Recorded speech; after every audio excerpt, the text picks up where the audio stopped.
ವಿಡಿಯೋದಲ್ಲಿ ದ್ವಿತೀಯ PUC ರಾಜ್ಯಶಾಸ್ತ್ರ ಪೂರ್ವ ಸಿದ್ಧತಾ ಪರೀಕ್ಷೆ 2ರ ಈ ಕೀ ಆನ್ಸರ್ ಅನ್ನ ನೋಡ್ತಾ ಹೋಗೋಣ.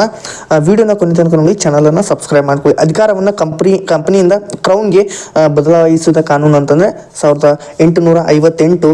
ಅದಾದ ನಂತರ ಪ್ರಸ್ತುತ ಮುಖ್ಯ ಚುನಾವಣಾ ಆಯುಕ್ತರಂದ್ರೆ ಜ್ಞಾನೇಶ್ ಕುಮಾರ್. ಅದಾದ ನಂತರ ಆಡಳಿತದ ಪ್ರಾಥಮಿಕ ಘಟ ತಾಲೂಕು ಆಡಳಿತ. ಅದಾದ ನಂತರ ನೆಕ್ಸ್ಟ್ ನೋಡೋದಾದ್ರೆ ಈ ಚಿತ್ರದಲ್ಲಿ ನಮಗೆ ಕಾಣೋರು ಸಾವಿತ್ರಿಬಾಯಿ ಫುಲೆ.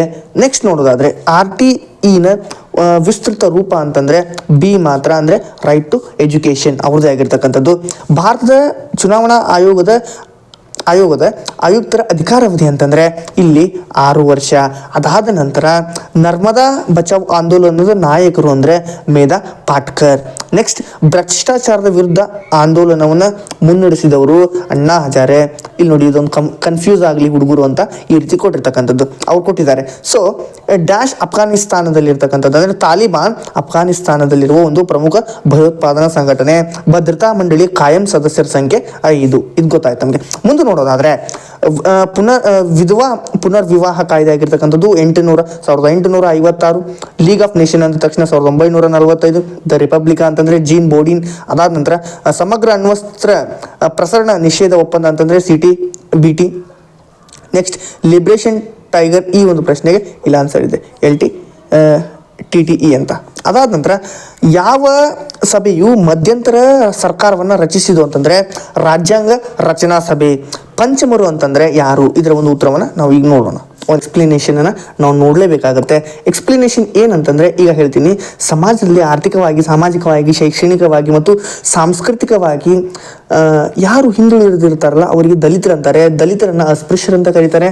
ಆದಿಮ ಜನಾಂಗ, ಪಂಚಮರು, ಆದಿ ಕರ್ನಾಟಕ, ಆದಿ ದ್ರಾವಿಡ ಅಂತಲೂ ಕರೀತಾರೆ. ಇಷ್ಟನ್ನ ನಾವು ನೆನ್ಪಿಟ್ಕೋಬೇಕು. ಅದಾದ ನಂತರ ಮುಂದೆ ನೋಡೋದಾದ್ರೆ ಸಾಲು ಮರದ ತಿಮ್ಮಕ್ಕನವರು ಯಾವ ಜಿಲ್ಲೆಗೆ ಸೇರಿದವರು ಅಂತಂದ್ರೆ ಅದು ರಾಮನಗರ. ವರ್ಣಭೇದಿ ನೀತಿ ಅಂತಂದ್ರೆ ಅದು ಬಣ್ಣಗಳ ಆಧಾರದ ಮೇಲೆ ತಾರತಮ್ಯವನ್ನು ಮಾಡಿದ್ರೆ ವರ್ಣಭೇದ ನೀತಿ ಅಂತದ್ದು.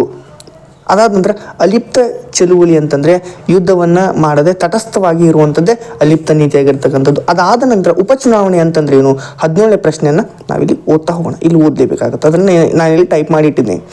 17ನೇ ಪ್ರಶ್ನೆಗೆ ಉತ್ತರ: ಪ್ರಜೆಗಳಿಂದ ಚುನಾವಣೆಗಳ ಮೂಲಕ ಆಯ್ಕೆಯಾದ ಪ್ರತಿನಿಧಿ ತನ್ನ ಅವಧಿ ಮುಗಿಯುವ ಮುನ್ನ ತನ್ನ ಸ್ಥಾನಕ್ಕೆ ರಾಜೀನಾಮೆ ನೀಡಿದರೆ ಅಥವಾ ಮರಣ ಹೊಂದಿದರೆ ಅಥವಾ ಇನ್ನಿತರೆ ಕಾರಣಗಳಿಗಾಗಿ ತನ್ನ ಸದಸ್ಯತ್ವವನ್ನು ಕಳೆದುಕೊಂಡ್ರೆ ಆ ಸ್ಥಾನಕ್ಕೆ 6 ತಿಂಗಳ ಒಳಗಾಗಿ ನಡೆಯುವ ಚುನಾವಣೆಯನ್ನ ಉಪಚುನಾವಣೆ ಅಂತ ಕರಿತೀವಿ. ಇದಿಷ್ಟು ಅರ್ಥ ಆಯ್ತಾ? ಮುಂದಿನ ಕ್ವಶನ್ಗೆ ನಾವು ಹೋಗೋಣ. ಈಗ ಮುಂದೆ ನೋಡೋದಾದ್ರೆ ಕೇಂದ್ರ ಲೋಕಸೇವಾ ಆಯೋಗದ ಸದಸ್ಯರಿಗೆ ಇರುವ ಅರ್ಹತೆಗಳೇನು ಅಂತಂದ್ರೆ ಏನು ಅರ್ಹತೆಗಳು ಏನಿರ್ಬೇಕು ಅವ್ರಿಗೆ ಅಂತಂದ್ರೆ ಇಲ್ಲಿ ನೋಡೋಣ. ನೆಕ್ಸ್ಟ್ ನೋಡೋಣ. ಇಲ್ಲಿ ಕನಿಷ್ಠ ಅವ್ರಿಗೆ ಏನು ಅರ್ಹತೆ ಇರಬೇಕಂತಂದ್ರೆ ಅವ್ರಿಗೆ ಕನಿಷ್ಠ 10 ವರ್ಷದ ಆಡಳಿತದ ಅನುಭವ ಇರಬೇಕು. ಸಾಮಾನ್ಯವಾಗಿ ವಿವಿಧ ಕ್ಷೇತ್ರಗಳಲ್ಲಿ ಅಮೂಲ್ಯ ಸೇವೆಯನ್ನ ಸಲ್ಲಿಸಿದವರಾಗಿರ್ಬೇಕು ಅನ್ನೋದೇ ನಮ್ಮ ಉತ್ತರ ಆಗಿರ್ತಕ್ಕಂಥದ್ದು.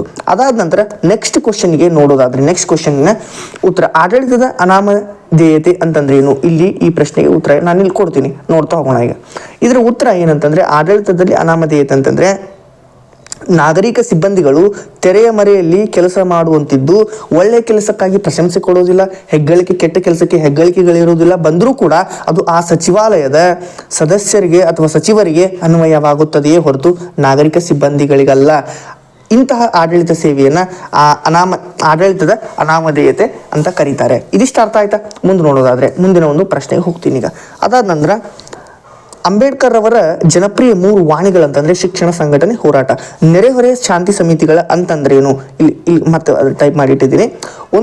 ಒಂದು ದೇಶ ನೆರೆಹೊರೆ ದೇಶಗಳೊಂದಿಗೆ ಸ್ನೇಹ ಬೆಳೆಸುವ, ಸಹಾಯ ಮಾಡುವ ಒಪ್ಪಂದವನ್ನು ಬೆಳೆಸಿಕೊಂಡು ನೆರೆಹೊರೆ ರಾಷ್ಟ್ರಗಳೊಂದಿಗೆ ಸಮಿತಿಗಳನ್ನು ಮಾಡಿ ಸ್ನೇಹಪೂರ್ವಕವಾಗಿ ಇರುವುದೇ ನೆರೆಹೊರೆ ಶಾಂತಿ ಒಪ್ಪಂದ ಆಗಿರ್ತಕ್ಕಂಥದ್ದು. ಅದಾದ ನಂತರ ಇನ್ನೊಂದು ನೆಕ್ಸ್ಟ್ ಕ್ವಶನ್. ಈ ಒಂದು ಕ್ವಶನ್ಗೆ ನಾನು ಇಲ್ಲಿ ಉತ್ತರ ಕೊಡ್ತಾ ಇಲ್ಲ, ಯಾಕಂತಂದ್ರೆ ಸರಿಯಾಗಿ ಈ ಚಿತ್ರ ಕಾಣಿಸ್ತಾ ಇಲ್ಲ. ಇದು ಮುಂದೆ ನಾನು ಬುಕ್ ನೋಡಿ ನಿಮ್ಗೆ ಹೇಳ್ತೀನಿ.